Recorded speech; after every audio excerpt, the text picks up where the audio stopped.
Okay, welcome again. Here we have another question. The same question.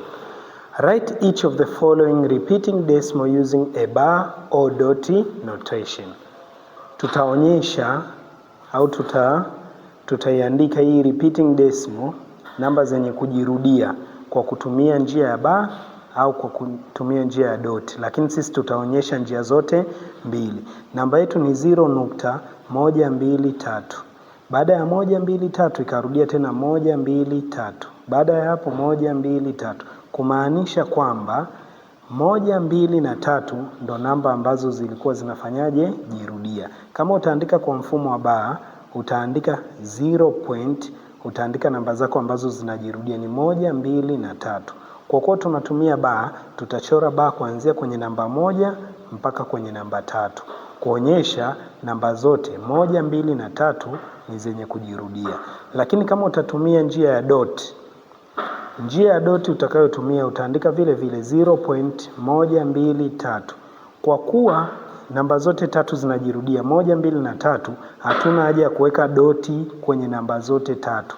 Tutaweka dot kwenye namba ya kwanza na pia tutaweka dot kwenye namba ya pili, kumaanisha kwamba namba zote hizi tatu ni zenye kujirudia.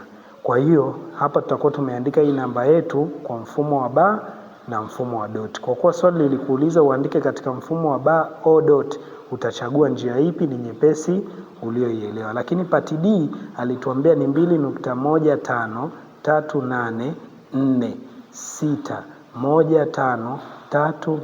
2.15346153846.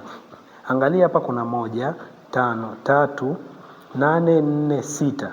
Lakini baada ya 6 moja ikaanza kujirudia, ikatokea tena 1 kama hapa moja ilivyotokea, 5, 5, 3, 3, 8, 8, 4, 4, 6, 6.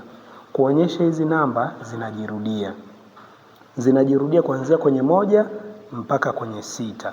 Kwa hiyo katika kurepresent hii, kuiandika hii katika mfumo wa bar, tutaandika bar itakuwa ni 2.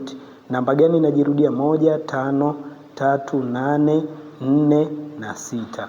Kwa kuwa tunatumia bar, tutachora bar juu ya hizi namba zote, kuanzia namba ya mwanzo kujirudia mpaka ile ya mwisho wake.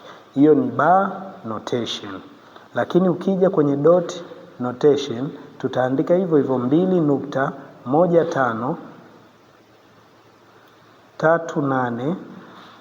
2.1538446.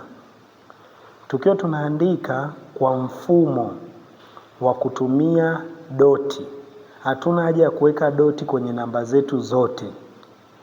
Kwa kuwa 1 na 6 ndo zinajirudia, sisi tutaweka doti yetu kwenye 1 na kwenye 6, kumaanisha hizi namba nyingine zote zinajirudia.